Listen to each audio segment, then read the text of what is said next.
My name is Jose Gonzalez Alonso. I'm professor of exercise physiology and director of the Center for Sports Medicine and Human Performance. What is the mission of the Center for Sports Medicine and Human Performance?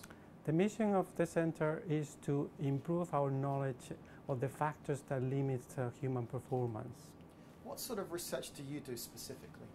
I do a variety of research, mainly around the area of cardiovascular physiology. I look into the factors that limit performance, particularly the cardiovascular factors. And we have an experiment currently in progress here today. Could you tell us a little bit about it?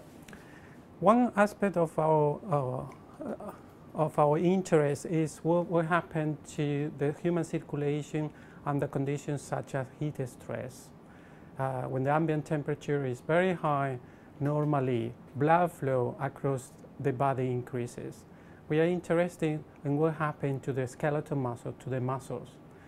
So here we have an experimental setting that allows us to heat up the muscles and the tissue, and then at the same time we can measure blood flow to the leg. When we do our work in combination with clinicians, we can also take different blood parameters that allows us to understand what are the mechanisms by which blood flow changes. Could you tell us a little about those parameters and perhaps explain the results that are appearing on the screen here?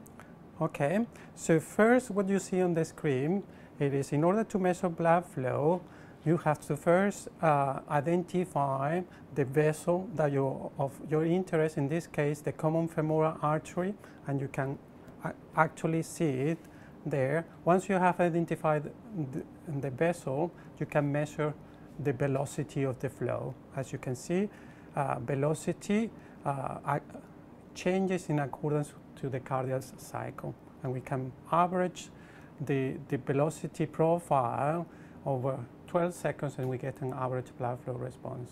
What are the implications of this research for the general population and also for athletes? It is important to understand whether blood flow increases with heat stress, because heat stress can be used as a therapeutic means to increase flow, and for patients, or particular patients that have insufficient blood flow delivery to the limbs, patients that have peripheral vascular diseases.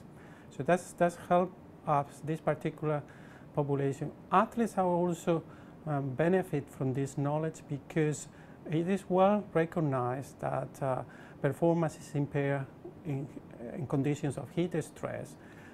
By understanding the physiological impact of heat stress, we can provide some advice on how we can attenuate or delay the appearance of fatigue under condition of heat stress. If a benefactor were to give you £1 million tomorrow to conduct any research of your choice, what would that be? We are very interested in an area that we know very little. Is what is the physiology of a sprinting performance? What's happened to sprinters during 100 meters or 200 meters? Those events are very short, but we don't know the physiology under those conditions, particularly what happened to blood flow. The general thought is the sprinters run the 100 meters without breathing. I actually don't believe that. I think blood flow actually is very high, even during a sprinting event.